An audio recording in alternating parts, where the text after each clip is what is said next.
Hello Manchester Academy, Miss Tregelles here. Today we are on your favourite book week for the award-winning fiction programme online version this week, and I am reading a book called The Little Snake by A.L. Kennedy.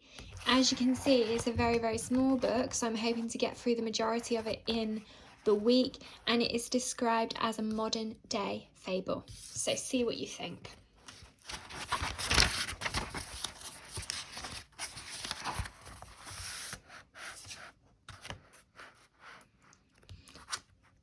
This is almost, but not quite, the whole of the story about a remarkable, wise little girl. She was called Mary. Everything I will tell you here began when Mary went walking in her garden on one particular afternoon. Mary was a little bit taller than the other girls her age and had brownish, crinkly hair. She was quite thin because she didn't always have exactly enough to eat. She liked honey and whistling and the colour blue and finding out. She lived in a city filled with very many different kinds of people. Its very many different kinds of people made it a very wonderful place, full of interesting songs and stories, food and clothes and conversations. Nevertheless, the people in charge of the city were not overly fond of people, and so some of the apartments in which the very many different kinds of people lived were often dry where they should have been wet, or wet where they should have been dry, or just cold and dark and supplied with especially listless electricity. In order to enjoy the sky, which was free to them and as large as can be, the people in the wet and dry houses would fly kites from their roofs. Some looked like birds of paradise, some looked like fish, and some looked like wonderful serpents.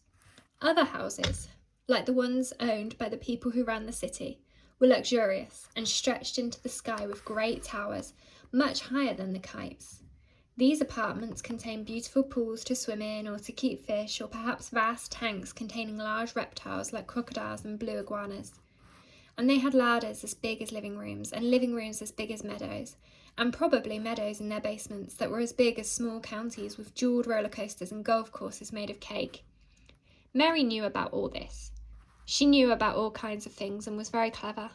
Standing in her garden, which was on a rooftop and a bit bigger than a big tablecloth, she could look one way and see the very many sad, tiny houses of the squashed-in people.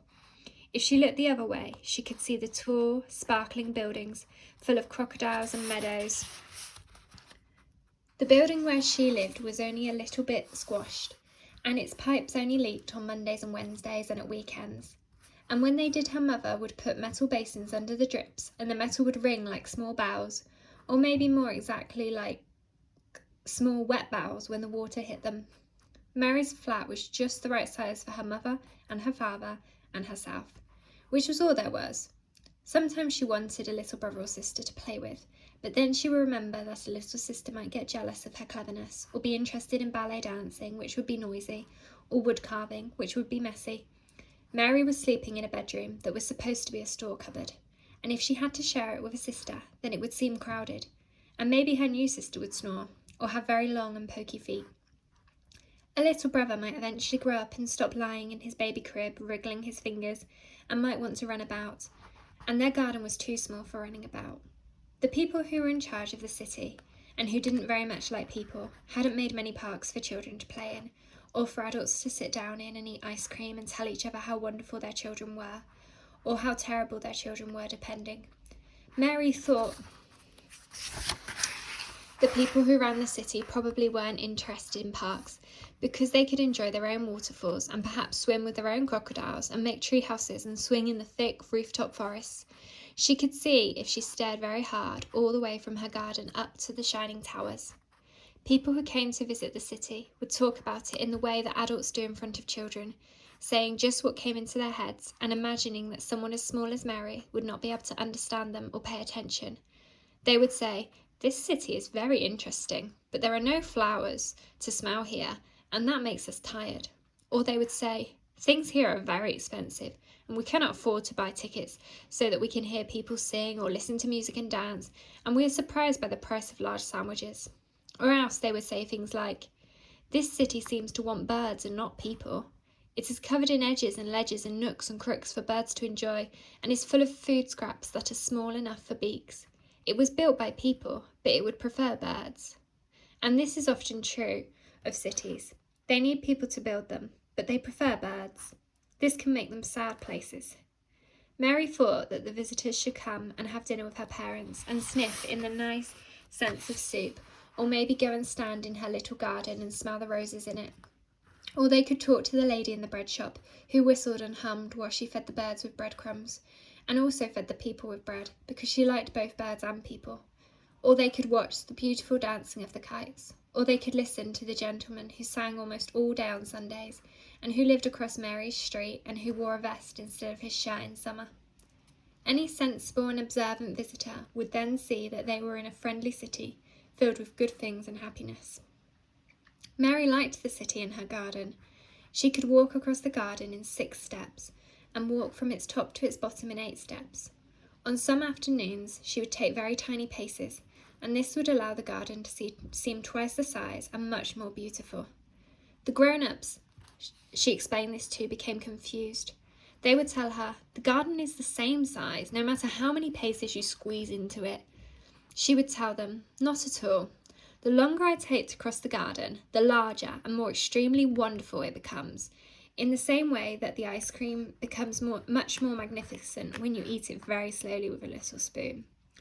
As I said, the girl was very clever. Then your ice cream will melt, said the grown-ups. And Mary would shake her head and start to skip and hum a tune to herself, because grown-ups expect children to do such things, and it pleases them much more than questions they can't answer. She did not mention that if she stood perfectly still in her garden, then it went on forever, because she could never reach its end. That would have made the grown-ups frown. This, as it happened, made the grown-ups the exact opposite of the little girl. Anyway, as I said at the beginning, if you remember, this little girl called Mary was one day walking in her garden. She believed it was hers because she loved it. She believed that loving something should make it a part of you, in the way that your feet are a part of you, and you would of course be very foolish not to love your feet, should you have any, because they can be quite useful. On this particular afternoon, which was a wintry Sunday, the girl was taking extra tiny steps so that her garden stretched for miles, almost into other countries. This made the 4 rose bushes into 4 giant rose trees, and the 3 flower beds into vast prairies, and the tiny pond into an island sea of impressive dimensions. Sadly, it still had no crocodiles. The little girl put her hands in her pockets to keep them warm because she preferred this to wearing gloves. This was definitely not because she had lost her gloves, as her mother had suggested earlier.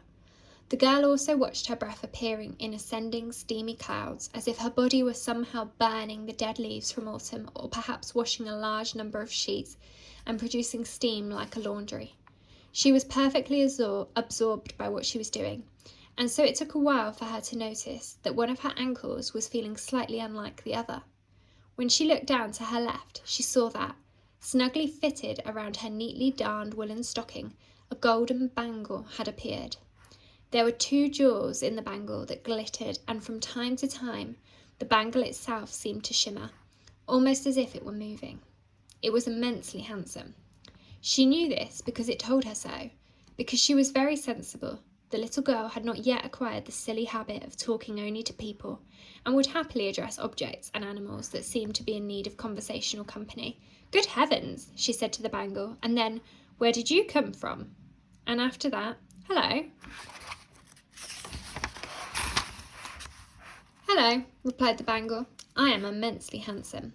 "Oh," said the girl. "Hello, Mr. Handsome." The bangle rippled round her ankle and glistened, and its 2 jewels gleamed like 2 pieces of jet, or perhaps very dark rubies. No, I am not called immensely handsome. That is just one of my many qualities. I am handsome, wise, and agile. I also have a beautiful speaking voice, and I am extremely fast." At this point, Mary thought that the bangle was also rather boastful, and she interrupted it, even though it did have a very lovely speaking voice. "What is your name, then? And you don't seem that fast to me." "Oh, don't I?" And at once the bangle disappeared. It moved so quickly that Mary was still listening to its delightful voice, chuckling to itself, and left behind while its body had gone somewhere further away. She had to search about before she saw the bangle hanging from one of the rose bush's branches. Maybe you shouldn't do that. The rose might not like it. Oh, the rose won't mind me, said the bangle, grinning a tiny grin and swaying slightly. I am the fastest thing you will ever meet, the bangle confided. Once again, right there on her ankle, and not even slightly out of breath. That is impressive, admitted Mary. I know. But what is your name? Maybe I will tell you in a while. You should always be careful about giving your name to anyone and not do it straight away. Well, if you won't tell me your name, what kind of bracelet are you? Mary sat down very carefully under one of the rose bushes to look more closely at her talkative new friend. I'm not. The bangle unfastened itself, and quickly, but not so quickly that Mary couldn't watch, shifted its golden shape along until it was wound around her wrist a few times as if it were a bracelet, after all. Ah, Mary said, I see. The bangle slid and wriggled and tickled until she was cupping most of it, neatly coiled in her palm, and the two flecks of colour which she had thought of as jewels were looking at her from a slender, gilded head. The red jewels blinked like clever tiny eyes. This was because they were clever tiny eyes. Yes, said the snake. I am a snake. And he smiled. Okay, so we're going to pause there today, come back for the next instalment tomorrow of The Little Snake.